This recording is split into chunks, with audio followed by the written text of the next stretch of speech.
Hi 5Y, good morning or good afternoon, depending on when you're watching this. I hope that this PowerPoint goes really well, and quite honestly, I hope that we're all back together in school very, very soon. And I'm going to be around for the next 7 weeks, so I'd love to have you guys in class face to face. So we'll see what that looks like. I'm going to share my screen, and we're going to talk about the Revolutionary War today. All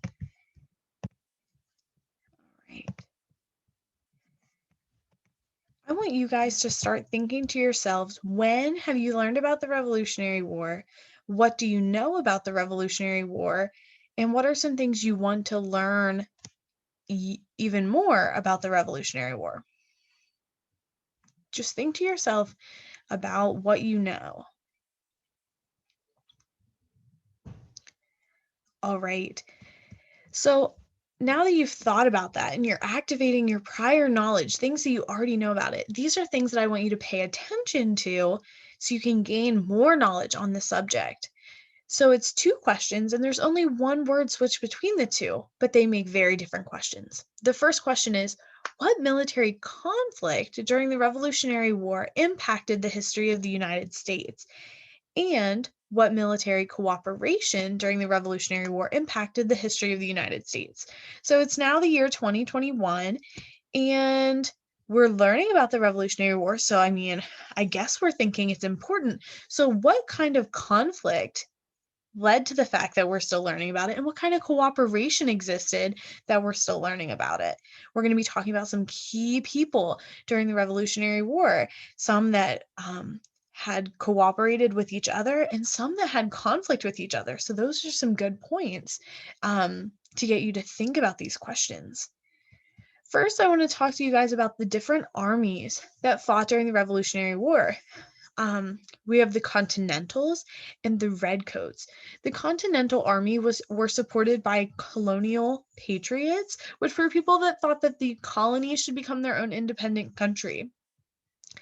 And the Redcoats were supported by loyalists, which were colonists that thought that the colony should stay loyal to the king.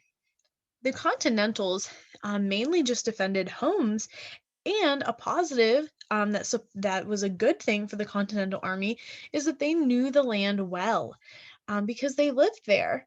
And in the end, having a long war, because it wasn't just 1 year that the Revolutionary War took place, it took many, many years. So the fact that it was a longer war benefited the Continental Army. It gave them time to build up their army and make it stronger so that they could fight a better fight against the Redcoats.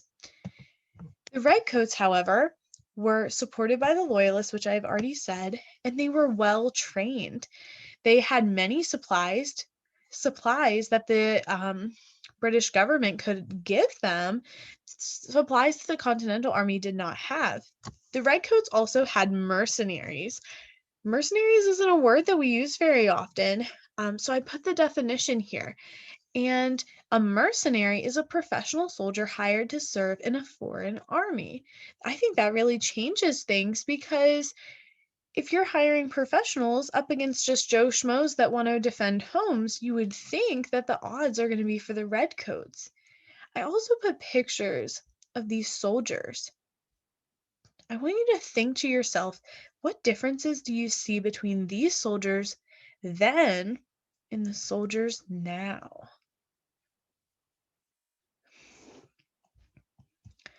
Some key people that I want to share with you guys are George Washington, Thaddeus Kosciuszko.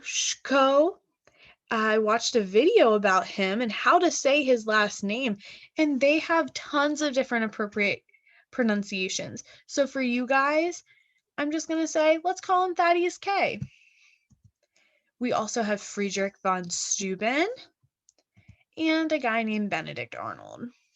Think to yourselves, where and when have you heard of these different people's names? Or have you not heard of some of them at all? All right, George Washington. He was the leader of the Continental Army, so he worked with a lot of the patriots. He protested American soldiers earning less than the British. So he wanted to fight to get American soldiers to have the same pay as the British. That could help the Continental Army um, have more soldiers if they're getting paid well. And he decided to allow slaves to fight in exchange for their freedom. That led to the abolition of slavery in many northern states. Abolition means to get rid of. So, because George Washington said that if slaves fought in the war, they could be free, many of the northern states got rid of slavery. Friedrich von Steuben was a German soldier who trained American troops. He had expectations for soldiers. Two of the expectations that he had were to be on time and to be clean, and he trained soldiers at Valley Forge. You might have heard of Valley Forge. Valley Forge is a site that the United States Army used in the winter of 1777 into the spring of 1778. And what happened was each of the different colonies sent their army there to train, but they all came with their own special skills and their own special tactics. But what happened is Friedrich von Steuben came in and he unified them and taught them one set of rules using his expectations. And they came out unified and they came out with one battle plan, which helped them to secure the war later. And George Washington was also present at Valley Forge that winter. This is actually a picture that I took in December of a statue of Major General Friedrich Wilhelm Baron von Steuben, which is at Valley Forge. You can also go and tour a home that George Washington used during that winter. Benedict Arnold is another key figure of the American Revolution, but whereas von Steuben and George Washington were good guys, basically, Benedict Arnold might not be. He was a patriot commander, so he worked with the colonists that wanted to be free from British rule, but then he married a woman from a loyalist family, and he liked a wealthy lifestyle and got into debt. Washington gave Arnold command of West Point, which is a military academy in New York State. And Benedict Arnold decided to plan to tell the British about West Point's defenses in exchange for money, going back to his greed and his love for money. The Americans found out, and Arnold escaped and became an officer in the British Army. Benedict Arnold is a term that people use today to call someone a traitor. And a fun fact about Benedict Arnold, his second wife, was named Peggy Shippen. And Shippen is how Shippensburg, where I go to college, got its name. So there's a lot of this history right in our local area. And last, we're going to talk about Thaddeus K. I'm going to read just the bolded bullet points for you guys because this is going to tie into your Seesaw activity. So Thaddeus K joined the Continental Army in America in 1776. As a military engineer during the Revolutionary War, he designed forts and defenses. He designed a big chain to go in the Hudson River in New York City to keep British ships from coming up the river. He was only wounded one time during the Revolutionary War, and it was when he was stabbed in the butt with a bayonet. He spent the winter of 1798 in a house in Philadelphia, reading, sketching, and meeting with important visitors like Thomas Jefferson. Again, that's long after the Revolutionary War, but again, you'll see how it ties in. He became close friends with Thomas Jefferson, exchanging many letters with him over the rest of his life, and he believed in freedom for all people. The war ended with the Treaty of Paris in 1783. It was then that British people recognized independence from the United States. The land west of the Appalachian Mountains became part of the United States, and Spain had helped the Patriot cause during the Revolutionary War. So the colonies gave Florida back to Spain as a thank you for being a Patriot ally. In 1776, the Declaration of Independence was signed, which is when us as Americans think that we became independent from the British. But it wasn't until 1783, 7 years later, that the Treaty of Paris was when the British recognized independence of the United States. Isn't that interesting that there's two different times where people thought and different groups disagreed on the state of the colonies? Something to think about. I want to show you this map because Mrs. Patterson told me that you guys just finished learning your states and capitals, so it has meaning for you guys. So you guys know that we're over here in Pennsylvania, and I put a black star over Philadelphia.